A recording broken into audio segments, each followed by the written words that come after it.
Eu tive dificuldade para estudar as coisas de mercado, poupança, trade, investimento, hedge e alguns conceitos, por exemplo, pague a si mesmo primeiro.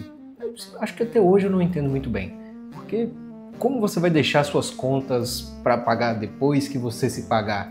Como é que você sabe o quanto você pode se pagar? Se você não tiver uma noção do quanto você precisa gastar. Outro exemplo, o primeiro contato que eu tive com uma operação foi um trade no dólar futuro, um print que alguém mandou num grupo. Era uma operação de venda. E eu fiquei olhando para aquilo, o cara entrou aqui à esquerda e saiu depois à direita, mas ele tinha ganhado dinheiro com o mercado caindo.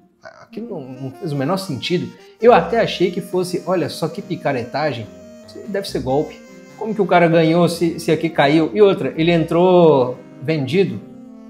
Isso foi 10 anos atrás, mas eu tenho a impressão de que foi ontem. O método que eu usava para estudar era o mesmo que eu tinha usado para passar no vestibular, melhor que eu conhecia, que é basicamente leitura, repetição, leitura, insistência, volume de tempo estudando. Se você lê 30 vezes a mesma página, não é possível, né? Você vai absorver. E eu tinha meus cadernos de anotação de matérias de mercado. Eu via vídeos na internet também, mas 10 anos atrás não tinha tanto vídeo, tanto canal como hoje. Tinha, mas não era tanto, sabe? Eu também acreditava muito que o certo era varar a madrugada estudando. Você não tem a disponibilidade? Tudo bem, fique a madrugada toda estudando. Mas eu também me deparava com um problema. Esquecer os assuntos, esquecer uma coisa que você estudou. Então eu precisava de um método para não esquecer as matérias. E novamente, usava o mesmo método que funcionou para mim no vestibular. E assim, eu fiz vestibular em 2008, comecei a estudar mercado em 2015.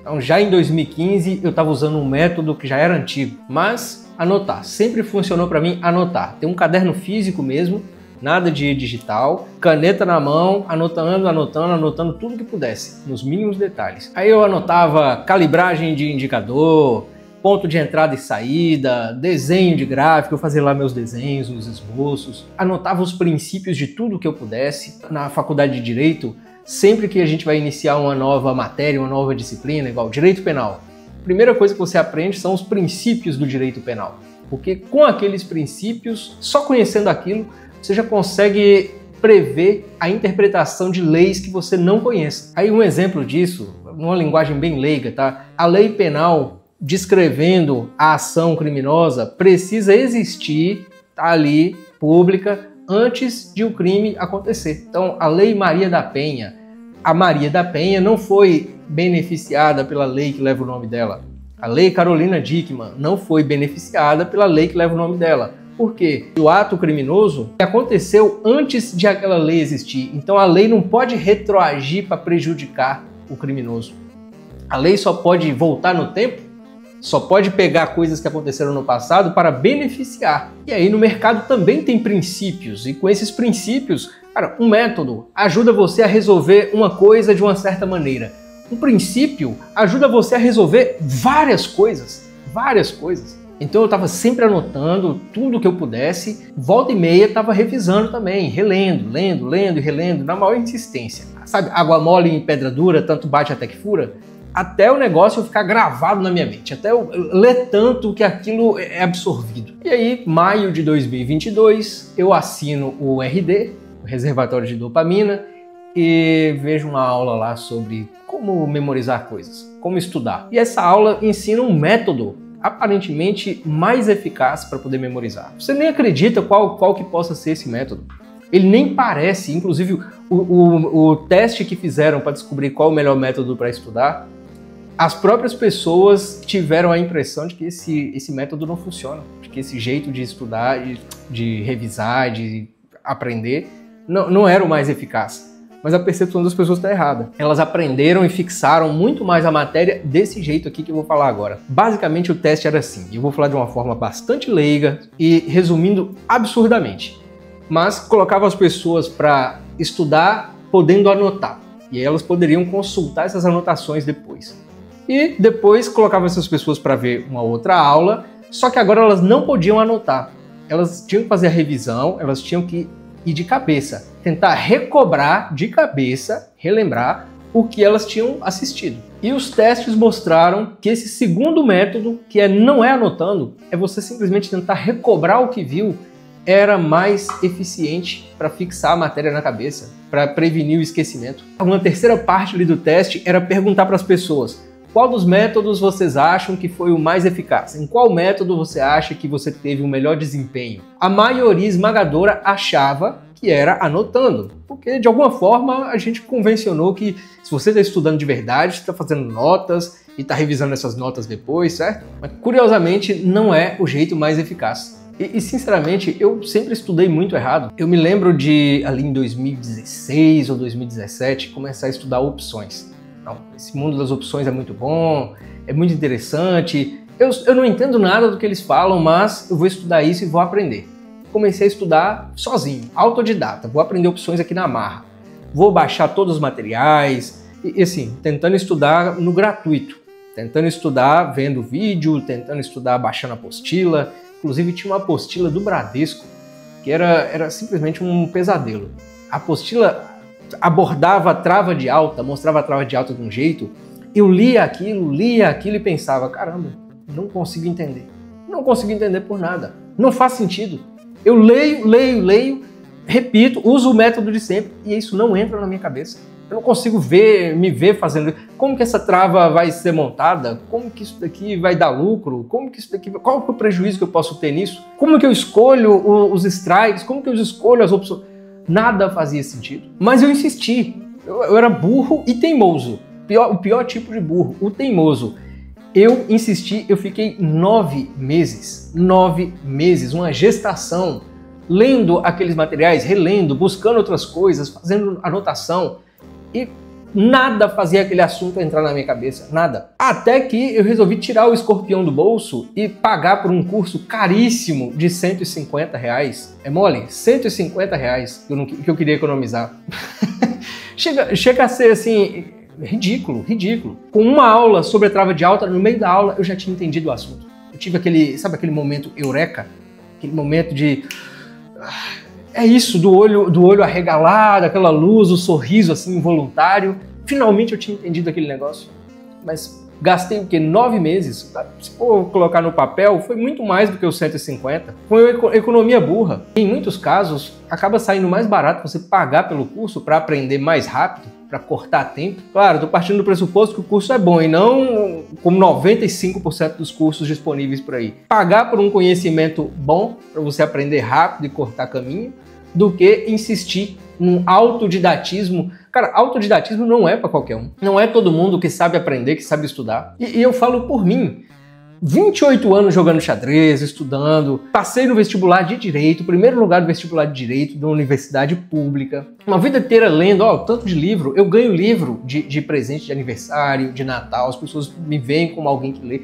Eu li não sei quantos livros no ano passado, tenho aqui o Kindle. Sou uma pessoa que razoavelmente estuda. Posso ser burro, mas razoavelmente culto. Eu não sei estudar, ou pelo menos não sabia.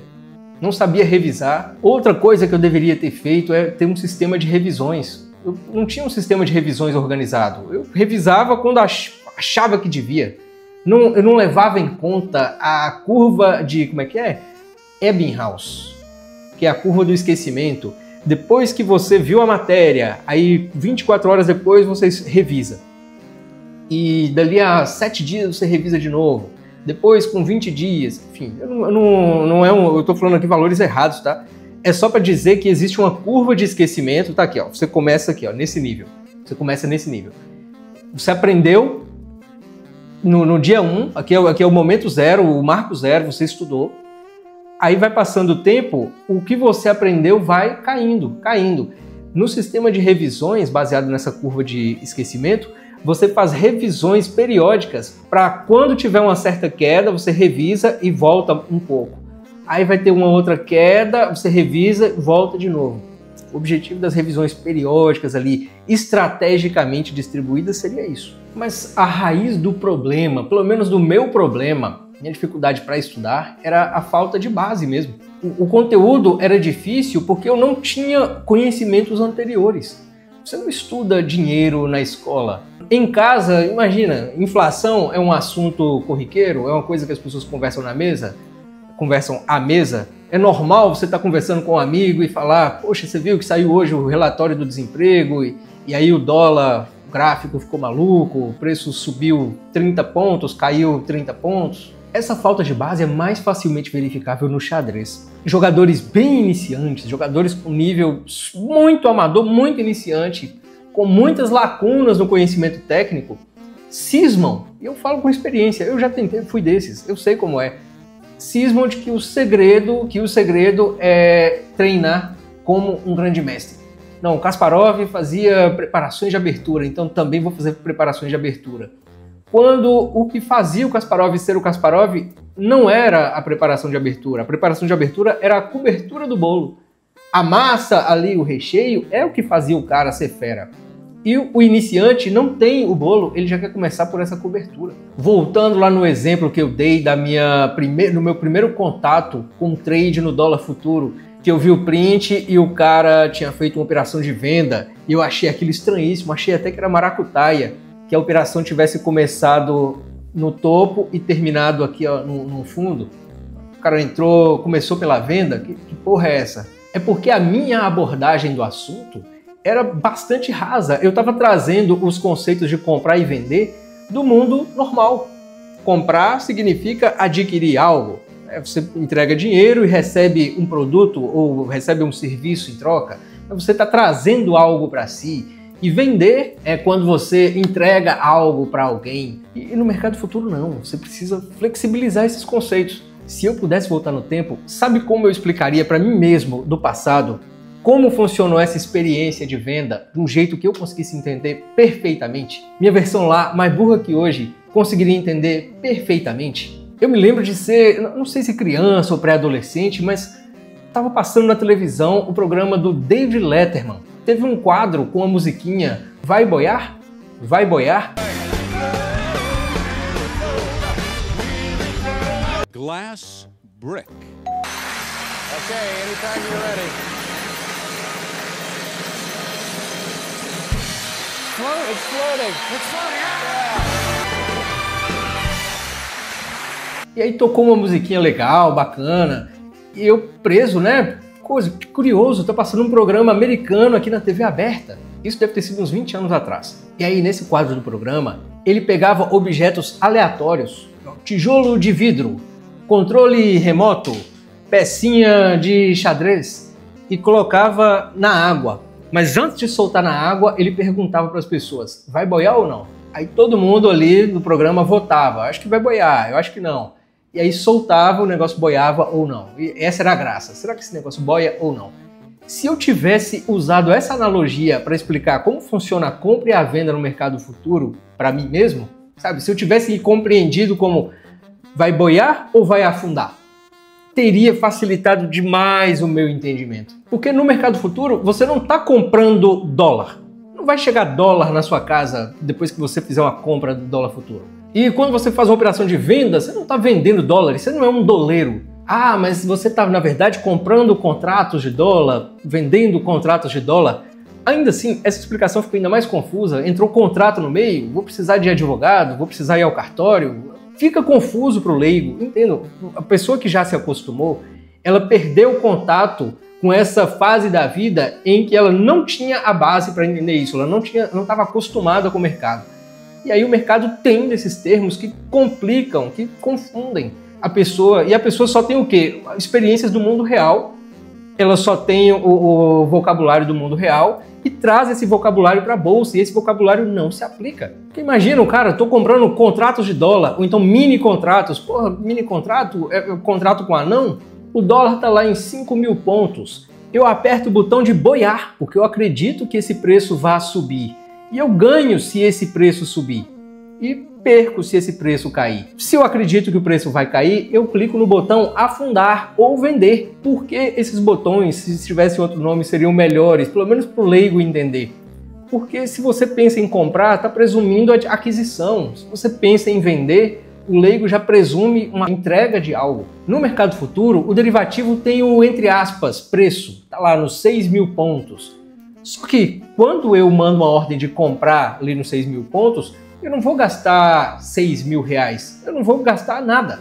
Do mesmo jeito que se eu apertar o botão de vender, eu não vou precisar ter uma garantia, eu não vou precisar alugar contratos de dólar para poder vendê-los. O dólar está nos 6.000 pontos. Mandei o botão de comprar e houve uma variação dos 6.000 até os 6.010, eu vou ter um saldo adicionado na corretora correspondente a 10 pontos. Do mesmo jeito que se o preço estivesse lá nos 6.000 e eu apertasse o botão vender ou afundar e o preço caísse para 5.990, ou os pontos lá, eu lucraria 10 pontos. Eu ia ver um saldo adicionado de 10 pontos na corretora. Ali no mercado futuro, quando você manda uma ordem de comprar e o preço está nos 6.000 pontos, eu não vou gastar 6.000 reais, não vão sair 6.000 reais da minha conta. O valor ali da cotação não é correspondente a um preço de compra. O seu resultado vai vir da variação desse preço. Então, quando você usa os botões, você está mandando a mensagem de que acredito na alta, botão de comprar ou boiar. Ou acredito na venda, botão de vender ou afundar. E aí você lucra se o derivativo cair. Resumo do resumo, o seu resultado, o seu lucro ou prejuízo vem ali da variação do preço, pura e simplesmente. Ah, mas não é assim também com ações? Não é assim com todo o resto? Se eu comprei Petrobras a 30 reais e ela foi para 40, eu não ganhei 10 reais? Não lucro também com a variação ou perco com a variação? Sim, mas a diferença é que na Petro você está comprando o papel, você está adquirindo o papel. Aqui no mercado futuro, você está tão somente se posicionando em uma determinada direção. E o seu lucro ou prejuízo vem puramente da variação. Não tem contrato chegando na sua casa, não tem dólar chegando na sua casa, certo? Mas ainda assim, para dificultar a vida da minha versão iniciante, os botões ali do Profit eram comprar e vender. De todo modo, eu espero que essa analogia ajude você que porventura esteja com dificuldade de entender como funciona o mercado futuro, porque ela teria me ajudado muito 10 anos atrás. No mais é isso, um abraço.